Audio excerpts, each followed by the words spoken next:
है? माया रावण की गद्दी हिलाने ऐसे है? माया गद्दी हिलाने माया रावण की माया की गद्दी माया और रावण दोनों गद्दी हिलाने वाले हैं। माया हमारी परीक्षा लेती है और दोनों ही दुखदाई है। क्या? माया भी दुखदाई है और रावण भी दुखदाई है। कौन है माया और कौन है रावण? मन चिंतन मंथन करो, बहुत बड़ा टॉपिक आ गया है। अच्छा, माया बेटी होती नहीं है साकार में? माया बेटी कोई नहीं होती है साकार में? होती है तो रावण नहीं होगा साकार में? है? रावण साकार में होगा कि नहीं होगा? होगा ना। तो कौन होता है? रावण के 10 चीज होते हैं रावण। अच्छा, है? वो स्त्री और पुरुष के तो बाबा ने आके बताए। भक्ति मार्ग में कौन से दिखाते हैं? भक्ति मार्ग में रावण के जो 10 सिर हैं वो स्त्री के दिखाते हैं, पुरुष के दिखाते हैं। पुरुष के 5 मुख और स्त्री के 5 मुख। तो कौन कौन है? हाँ, 5 तत्व वो तो स्त्री के मुख हो गए, वो तो स्त्री के मुख दिखा दिए हैं। लेकिन वास्तव में वो भी रुद्रमाला के क्या बनते हैं? मणके बनते हैं। तो रुद्रमाला में सब स्त्री है या पुरुष है? सब क्या है? पुरुष है ना। इसलिए भक्ति मार्ग में उनको कौन सा मुख दिखा दिया? पुरुष मुख दिखा दिया। स्त्री चोला होते हुए भी वो वास्तव में स्वभाव अनेक जन्मों के स्वभाव संस्कार के अनुसार पुरुष है, कंट्रोल करने वाले हैं, कंट्रोल होने वाले नहीं है। तो 5 मुख स्त्री मुख, जो बाबा ने बताया कि स्त्री मुख प्रकृति के 5 तत्व, लेकिन वास्तव में वो भी रुद्रमाला में कोई मणके हैं। और 5 पुरुष मुख है। वो कौन है? अरे कुछ तो याद होंगे। अच्छा, उनके बाबा ने जो नाम बताए वो तो बता दो। वो भी नहीं बताए। काम, क्रोध, लोभ, मोह, अहंकार। अच्छा, बड़े से बड़े कामी कौन है इस दुनिया में? है? बड़े से बड़ा कामी है इस्लाम। इस्लाम जो है वो बीज है व्यभिचार का। इस्लाम जो है वो व्यभिचार का बीज है। और क्रोध का बीज कौन है? क्रिश्चियन तो औलाद है। क्रिश्चियन औलाद है कि बीज है?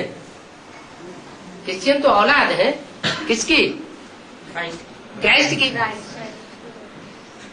क्राइस्ट तो कहाँ से आता है? द्वापर से आता है। तो जो क्रोध बीज है वो तो ऊपर से आता है 500 साल के बाद। क्या उससे पहले क्रोध था ही नहीं? था ना। जब क्राइस्ट आया तो उससे 500 साल पहले, 500 साल की दुनिया में द्वापर युग में क्रोध नहीं था? था ना। तो फिर कौन है? हाँ, इस्लाम तो वो तो इस्लाम धर्म। अच्छा, इस्लाम में हाँ, जहाँ काम विकार होगा तो क्रोध तो होगा ही होगा। तो उसमें बीज रूप आत्मा कौन है? इस्लाम धर्म की बीज रूप आत्मा कौन? इब्राहिम का जो साकार शरीर बनता है होता है, उसको जन्म देने वाला कोई तो होगा बीज। इब्राहिम जिसमें प्रवेश करता है वो तो होता है आधार। आधार को जन्म। और आधार जड़ को जन्म देने वाला कौन? जड़ माने आधार, बीज। उसको जन्म देने वाला कौन? बीज कौन? कौन सी माला का भांति? रुद्रमाला का भांति। तो रुद्रमाला में वो कौन सा ग्रुप है जिसका वो कौन सा ग्रुप है जिस ग्रुप का वो मुखिया होता है, बीज होता है?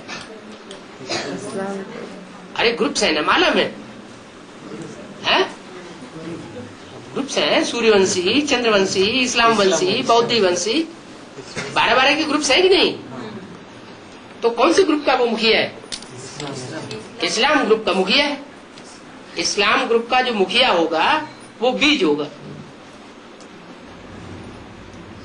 और वो बीज आदि से ही होगा। कब से? जब से द्वापर युग शुरू हुआ तब से ही होगा।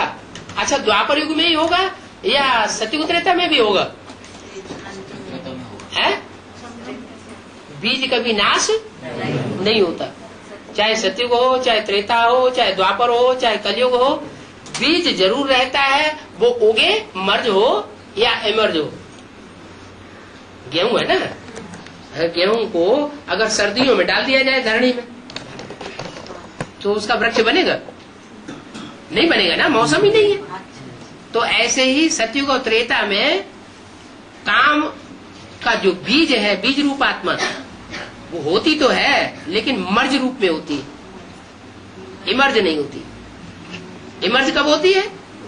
द्वापर युग से इमर्ज। ऐसे ही क्रोध रूप की जो बीज रूप आत्मा है वो भी कितने जन्म लेने वाली है? 86 जन्म, 83, 84 जन्म लेने वाली नहीं होगी। बीज रूप आत्मा तो 84 मिलेगी। अच्छा, इस्लाम धर्म की जो बीज रूप आत्मा होगी वो पहले एडवांस की पढ़ाई पढ़ेगी कि आप पहले एडवांस की पढ़ाई पढ़ते हैं? वो पहले पहले पढ़ाई किसने पढ़ी होगी जिसको कहा जाए तुम बच्चे? है? हाँ, है?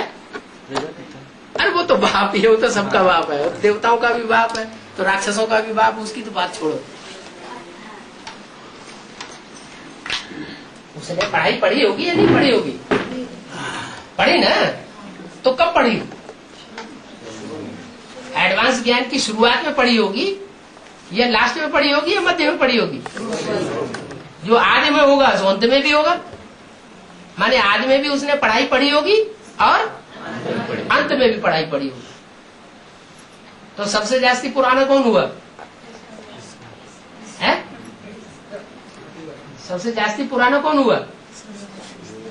सूर्यवंशी। वो इस्लाम वंशी सूर्यवंशी हुआ है, वो इस्लाम धर्म का बीज हुआ होगा तो सूर्यवंशी, क्योंकि जितने भी जो बीज होते हैं उनके ऊपर सिर्फ छिलका चढ़ता है। क्या? देह अभिमान का, काम का, क्रोध का, लोभ का, मोह का छिलका चढ़ता है।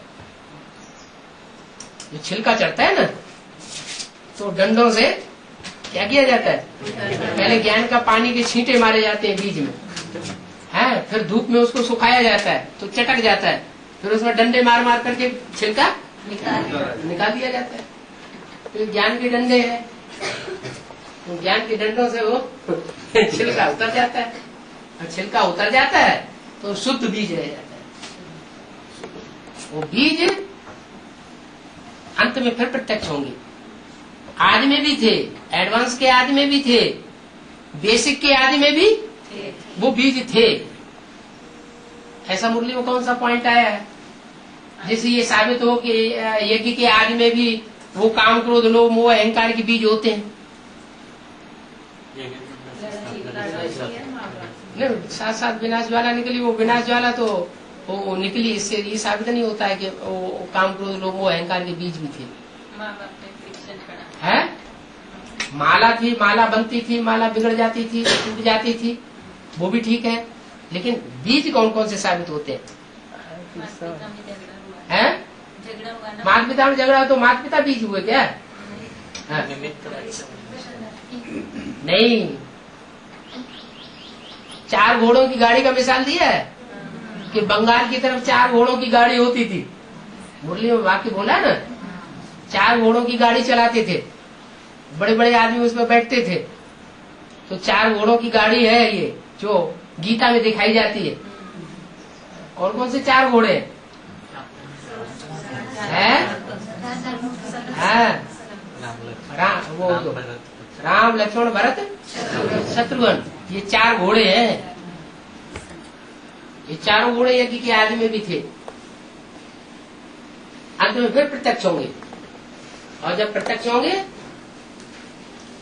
तो वही संस्कृत वाली गीता जो आदि में सुनाई जाती थी, आदि में जिसके अर्थ किए जाते थे, वो फिर सारी की सारी गीता और सारे के सारे श्लोक एडवांस ज्ञान में क्लियर होने लगे। इसलिए बोला है कि तुम बच्चे जो भी नॉलेज सुनते हो उस नॉलेज को टैली कर सकते हो भक्ति मार्ग के शास्त्रों से। रामायण, महाभारत, भागवत, जो कुछ भी इनमें लिखा हुआ है उसको तुम ज्ञान की बातों से टैली कर सकते हो। लेकिन अभी पूरा ड्रामा क्लियर नहीं हुआ है,